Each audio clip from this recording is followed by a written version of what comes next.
Bagaimana sistem informasi mempengaruhi organisasi dan perusahaan? Bagaimana suatu perusahaan bisa mencapai keunggulan yang kompetitif dengan menggunakan sistem informasi?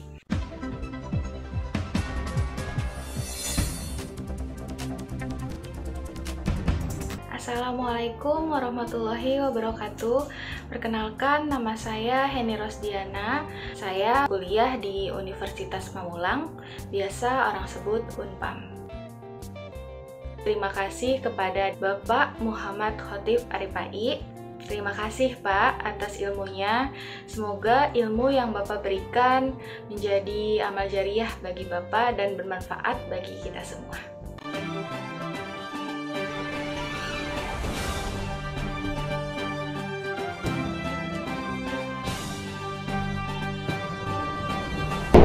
Di sini saya akan menjelaskan materi yang berjudul Sistem Informasi Organisasi dan Strategi dalam matkul Sistem Informasi Manajemen. Yang pertama, organisasi dan sistem informasi.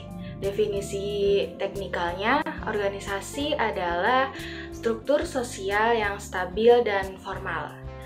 Dalam definisi behavioral, organisasi yaitu sekumpulan hak, kewenangan, kewajiban, dan tanggung jawab yang terbentuk secara seimbang dalam kurun waktu tertentu. Secara umum, organisasi adalah struktur formal yang stabil yang mengambil sumber daya dari lingkungan dan memprosesnya untuk menciptakan output. Lalu, karakteristik umum organisasi. Di organisasi juga terdapat karakteristik umum. Yang pertama, pembagian jenis pekerjaan secara jelas dan terspesialisasi. Yaitu, mungkin kita bisa ambil contoh di organisasi perusahaan, bahwa antara jabatan atasan dan bawahan yaitu operator bisa membagikan jenis pekerjaannya atau job desk-nya sesuai kemampuannya yang jelas dan terspesialisasi. Yang kedua, organisasi tersusun atas hierarki kewenangan. Mungkin kewenangan yang dimiliki oleh atasan kepada bawahan tersusun secara organisasi. Yang ketiga, kewenangan dibatasi oleh seperangkat aturan dan prosedur. Jadi mungkin kewenangan yang dimiliki oleh atasan itu dibatasi dan terdapat aturan bahkan prosedur tertentu. Jadi tidak semena-mena atau sewenangnya gitu. Yang keempat, aturan menciptakan sistem yang universal dan tidak memihak. Mungkin artinya si atasan ini mempunyai sistem atau menciptakan sistem yang universal dan tidak memihak antara bawahan satu dengan bawahan lain. Yang kelima, penilaian karyawan berdasarkan kualifikasi teknis dan profesionalisme, bukan karena hubungan pribadi. Jadi, contohnya mungkin antara atasan dan bawahan ada yang memiliki hubungan keluarga, mungkin sepupu atau apapun. Jadi mereka menilai bukan karena hasil kerja kita, bukan karena kita memang bisa bekerja, tetapi karena ada hubungan pribadi. Itu tidak boleh. Jadi penilaian karyawan harus berdasarkan kualifikasi teknis, harus berdasarkan kerja mereka, bisa atau tidaknya mereka bekerja di suatu perusahaan tersebut. Yang keenam, organisasi menganut prinsip efisiensi, memaksimalkan keluaran dengan masukan yang terbatas. Jadi mungkin dalam admin keuangan atau yang paling atasnya untuk mengatur memaksimalkan pengeluaran dan pemasukan agar perusahaan terus bisa berkembang dan menghasilkan produk-produk yang berkualitas. Bagaimana sistem informasi mempengaruhi organisasi dan perusahaan? Dalam teori ekonomi, sistem informasi dapat dipandang sebagai faktor produksi yang dapat menjadi substitusi bebas atau freely substituted bagi kapital dan tenaga kerja. Lalu dalam teori perilaku berusaha menjelaskan organisasi dari sudut pandang psikologi atau sosiologi. Selanjutnya, hubungan dua arah antara teknologi informasi dan organisasi, faktor mediasi atau penghubung. Jadi apa sih hubungan dua arah antara teknologi informasi dan organisasi itu? Jadi hubungan dua arah antara teknologi informasi dan organisasi berjalan secara kompleks dan dua arah, yakni secara timbal balik. Hal ini terjadi tak lain hanya untuk mencapai tujuan manajemen, yakni transparansi sistem informasi dan efektivitas perusahaan. Jadi, hubungan antara dua arah antara teknologi informasi dan organisasi itu mereka secara timbal balik, jadi saling menguntungkan. Contohnya untuk faktor mediasi penghubungnya ada lingkungan, budaya, struktur, proses bisnis, lalu ada politik dan keputusan politik. Selanjutnya, menggunakan sistem informasi untuk mencapai keunggulan yang kompetitif. Bagaimana suatu perusahaan bisa mencapai keunggulan yang kompetitif dengan menggunakan sistem informasi? Posisi strategis perusahaan dan strateginya bukan hanya ditentukan oleh kompetisi dengan pesaing tradisional langsungnya, tapi juga dipengaruhi pemain baru di pasar, barang dan jasa pengganti, pemasok, dan pelanggan. Jadi, untuk bisa perusahaan mencapai keunggulan yang kompetitif, mereka harus memperhatikan pemain baru di pasar agar apa nih yang baru dari di luar agar perusahaan tersebut tidak ketinggalan zaman. Lalu barang dan jasa pengganti, memperhatikan barang atau produk yang mereka hasilkan agar terus menjaga kualitas dan kuantitas. Lalu pemasok sangat penting sekali karena jika pemasoknya ini tidak dikontrol, mungkin barang atau produk yang akan dihasilkan oleh perusahaan ini tidak baik karena pemasoknya tidak mencari yang berkualitas atau yang bagus gitu. Dan untuk pelanggan juga sangat penting. Dia bisa mencapai keunggulan kompetitif karena dengan adanya pelanggan mungkin suatu perusahaan akan terus bisa menghasilkan produk yang berkualitas dan membuat pelanggan itu merasa senang, kepuasan terhadap pelanggan. Jadi perusahaan memiliki pelanggan-pelanggan yang setia untuk menikmati produk yang mereka hasilkan. Lalu strategi sistem informasi untuk berhubungan dengan daya kompetitif. Strategi kompetitif dengan memanfaatkan SIM, yaitu Sistem Informasi Manajemen.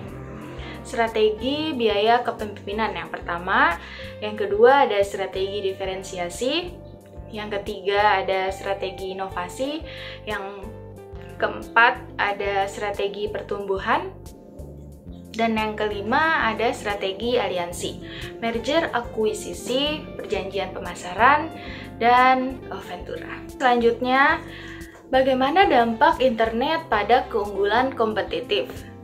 Internet sangat berdampak ya untuk kemajuan dan berkembangnya suatu perusahaan.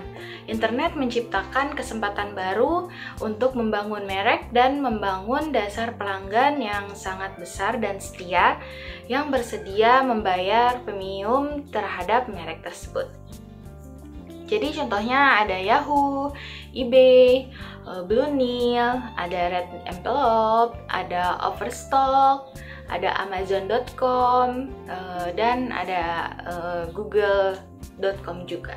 Jadi di ketujuh internet ini sangat berdampak positif bagi perkembangan dan kemajuan suatu perusahaan untuk bisa terus mengiklankan produk-produk mereka agar bisa dikenal oleh masyarakat luas, lalu produknya bisa dirasakan oleh masyarakat luas, manfaatnya atau bahkan kegunaan di produk tersebut. Selanjutnya, menggunakan sistem untuk keunggulan kompetitif. bagaimana perusahaan dapat bersaing secara efektif dalam kondisi pasar saat ini. Strategi information system adalah sistem komputer pada berbagai tingkatan organisasi yang mengubah tujuan, operasional, produk, layanan, atau lingkungan relationship untuk membantu perusahaan memperoleh keunggulan kompetitif. Jadi, bagaimana perusahaan dapat bersaing secara efektif dengan perusahaan lainnya, yaitu menghasilkan barang dengan harga murah. Jadi, bagaimana suatu perusahaan bisa menghasilkan barang dengan harga yang murah, bisa menghasilkan barang, tapi tidak juga luput selalu mengecek kualitas walaupun dengan harga murah. Itu bisa menjadi daya tarik sendiri untuk perusahaan tersebut agar bisa bersaing dengan perusahaan lain. Yang kedua ada diferensiasi barang dan jasa. Dan yang ketiga, mengubah cakupan kompetisi, memperbesar pasar atau yang lainnya.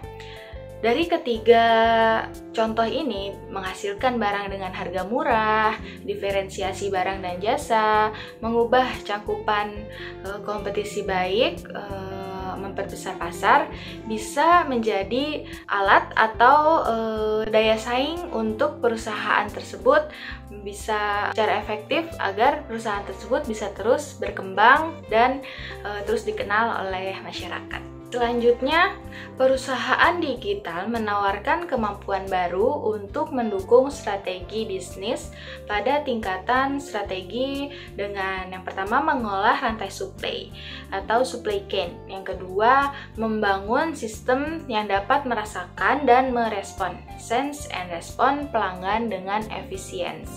Lalu menggunakan web untuk mengirimkan produk dan layanan baru ke pasar. Jadi strategi perusahaan digital ini juga sangat penting bagi berkembangnya suatu perusahaan agar yaitu tadi produknya selalu dikenal oleh masyarakat, lalu tersebar luas karena mengelola rantai supply. Lalu mereka membangun sistem yang dapat merasakan dan merespon pelanggan dengan efisien. Jadi pelanggan bisa merasakan kepuasan terhadap produk yang perusahaan tersebut hasilkan. Lalu dengan menggunakan web ini juga sangat berperan penting bagi kemajuan dan daya saing untuk perusahaan, karena di web ini kita bisa mengirimkan produk dan layanan baru ke pasar luas agar perusahaan tersebut bisa terus menghasilkan produk yang berkualitas dan bisa membuat pelanggan itu merasa puas dan setia terhadap perusahaan untuk selalu memakai produk dari perusahaan tersebut. Selanjutnya, yang terakhir ada model rantai nilai bisnis. Model ini memandang perusahaan sebagai serangkaian aktivitas utama dan pendukung yang menambahkan nilai pada barang dan jasa perusahaan. Ada 3 yang menjadi model rantai nilai bisnis suatu perusahaan, yaitu pemasok, distributor, dan pelanggan. Pemasok ini dia memberikan barang kepada perusahaan yang berkualitas agar barang tersebut bisa diolah kembali oleh perusahaan dan menjadi terdapat nilai jual di dalam produk tersebut. Lalu distributor juga sangat penting. Dia adalah tangan kedua dari pemasok agar produk-produk yang dihasilkan oleh perusahaan ini bisa terus berkembang dan dikenal masyarakat luas, karena distributor pasti ada di mana-mana dan itu menjadi model nilai rantai bisnis dalam suatu perusahaan. Yang ketiga ada pelanggan. Pelanggan juga tidak kalah pentingnya dalam model rantai nilai bisnis. Jika pelanggan merasa puas dengan produk yang dapat dihasilkan oleh suatu perusahaan, maka perusahaan juga akan memiliki pelanggan setia. Lalu pelanggan juga akan terus memakai produk tersebut karena produknya berkualitas dan tidak mengecewakan. Terima kasih, hanya itu yang bisa saya sampaikan. Kurang lebihnya mohon maaf jika ada kata atau penyampaian yang kurang tepat, karena saya juga masih banyak belajar. Terima kasih telah menonton video ini. Semoga ilmu yang saya sampaikan bermanfaat bagi kalian semua yang menonton. Saya akhiri, wabillahi taufiq wal hidayah. Wassalamualaikum warahmatullahi wabarakatuh.